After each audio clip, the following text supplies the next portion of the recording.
The Thinking in English framework. You sit in a high-stakes corporate meeting. An important executive asks a complex question. Your brain instantly freezes in pure panic. You smile, nod, and remain completely silent. Inside, a chaotic mental race has begun. You hear the sentence, "What's your take?" Your brain translates it to your native tongue. You construct a response in your native tongue. Then, you desperately translate it back to English. This multi-step process creates a deadly lag. The golden moment to speak passes you by. Advanced learners face this silent agony daily. Saturated textbooks completely ignore this cognitive breakdown. You know the grammar, you know the vocabulary, yet a hidden cognitive barrier holds you back. Welcome to the dangerous translation trap. Today, we dismantle this slow internal operating system. We install the elite Concord Black framework instead. You will stop translating words in your head. You will start perceiving pure concepts immediately. Your brain values raw survival and efficiency above all. It mapped reality to your first language permanently. Seeing an object triggers a deeply hardwired pathway. For example, you look at a simple clock. Your native word instantly dominates your consciousness. Forcing English requires taking a painful detour. It is driving through London to reach Berlin. Let's erase that detour with environment narration. Look at the coffee mug on your desk. Do not say the native word for it. Instead, narrate the object directly in English. Say, "This ceramic surface feels rough and cold." Say, "The dark liquid inside is steaming slightly." You are now bypassing the internal translation middleman. Look at the window across the room now. Say, "Bright sunlight is piercing through the glass." Notice how you are linking sight to English. You are completely ignoring your native language structures. Do this exercise for exactly 10 minutes daily. Target simple, raw observations around you first. Never start by narrating complex, abstract thoughts. That is running a marathon before walking properly. Master the physical reality right in front of you. For example, the wooden floor creaks under pressure. For example, shadows are stretching across the wall. This basic habit builds a secondary cognitive foundation. Now, we initiate the three-step cognitive shift. Step 1 demands absolute concept association. Stop looking up dictionary definitions in your language. Imagine you encounter the advanced word resilient. Do not look for the native equivalent word. Instead, search for images of absolute struggle. Visualize a runner collapsing but crossing the line. Connect the raw emotion of survival to resilient. Now, use the word in a direct context. Say, "Our business model proved remarkably resilient today." You have successfully bypassed the traditional text translation. Consider another advanced target word, ambiguous. Do not translate it to your native language. Picture a thick, dark fog covering the road. Connect that feeling of uncertainty to ambiguous. Say, "The manager's layout instructions were highly ambiguous." Step 2 is the internal monologue loop. You cannot build fluency using English 30 minutes weekly. You must speak to yourself internally every hour. While waiting for the morning bus, start narrating. Do not say, "I am waiting for bus." That is robotic, unnatural, and structurally dead. Instead, say, "This transit delay is completely unacceptable." Say, "I must restructure my morning schedule tomorrow." While cooking your dinner, apply the same loop. Say, "The garlic is browning rapidly in the pan." Say, "I need to adjust the heat level immediately." You are actively training your brain for survival. English becomes a practical tool for your reality. Step 3 requires deep concept remapping. When a powerful emotion hits, label it correctly. Your brain naturally wants to use native labels. Force a psychological pattern, interrupt right then. If you feel a surge of intense anger, do not just react blindly using native thoughts. Analyze the precise nuance of that anger in English. Ask yourself, am I merely irritated or exasperated? Say internally, I am completely exasperated by this. If a project fails, evaluate your emotional state. Say, I feel disheartened, but not entirely defeated. You are mapping your emotional intelligence to English. This builds an authentic, sophisticated secondary persona. Fatigue causes your English performance to collapse. A tired brain defaults to the native path.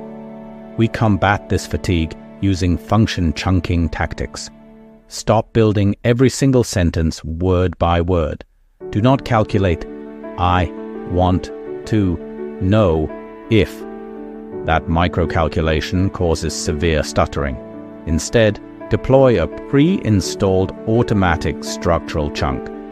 Practice saying this specific chunk out loud. I was wondering if we could look over. Practice another highly reliable corporate structural chunk. It's been a while since we evaluated. These chunks act as heavy cognitive placeholders. They instantly buy your brain critical processing time. While executing the chunk, formulate your core concept. For example, you want to change a deadline. Deploy the chunk. Is there any way that attach the concept? We can extend this timeline together. Is there any way that we can? The sentence flows seamlessly without any internal translation. Now, we must confront your biggest obstacle. It is a psychological trap called the grammar monitor.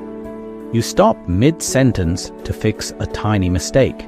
Silence that voice permanently during active speech. When thinking in English, your grammar will shatter. Let it shatter.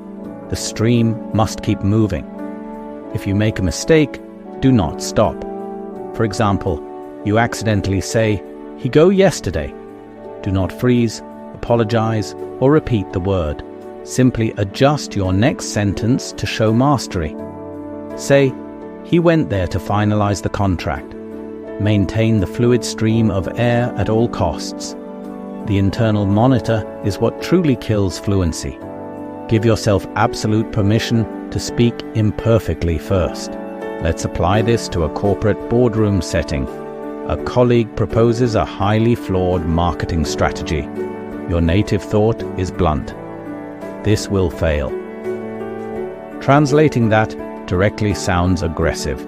Instead, pass the concept through the nuance filter.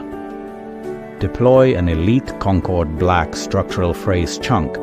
Say, "I see where you're coming from, but..." Follow it with a sophisticated conceptual adjustment. Say, "I have a slightly different perspective here." You did not translate a single native word. You executed a pre-programmed high-level behavior smoothly. Someone interrupts you during an important presentation. Your native brain reacts with immediate irritation. Do not translate a defensive response. Deploy this linguistic counterchunk automatically. If I could just finish this thought. Say it calmly, maintaining complete vocal control. Advanced fluency relies entirely on these pre-installed patterns. You do not need to invent new grammar. You simply execute the correct corporate architecture. Let's look at the underlying cognitive science. Translation is a highly draining active retrieval task. Your brain works twice as hard for less. Direct encoding maps concepts directly to English outputs. Thinking in English reveals an entirely new persona. Upgrade that operating system using deep semantic encoding. When learning pragmatic, do not memorize a definition. Anchor the word directly to your life. Recall a time you made a pragmatic decision. Say, "I took a pragmatic approach to budgeting." You are reciting your life, not a dictionary. Let's simulate a sudden high-pressure corporate crisis. A client rejects your project proposal unexpectedly. Your heart rate spikes. Anxiety begins to surface. Step 1. Breathe deeply to stop cortisol production. Step 2. Deploy a protective vocal holding chunk. Say, "That's a critical point to consider, however." This buys your brain 3 valuable processing seconds. Step 3. Pivot directly into raw concept narrating. If the native thought is, "This costs too much," think in the higher concept of resource distribution. Say, "This option heavily impacts our resource distribution." Notice the massive leap in professional authority here. Stuck on a frustrating CASA 1 or C2 plateau, your brain has reached comfortable automaticity. To grow further, you must introduce cognitive friction. Do not just narrate your daily lunch routine, force your internal monologue to analyze philosophy articles.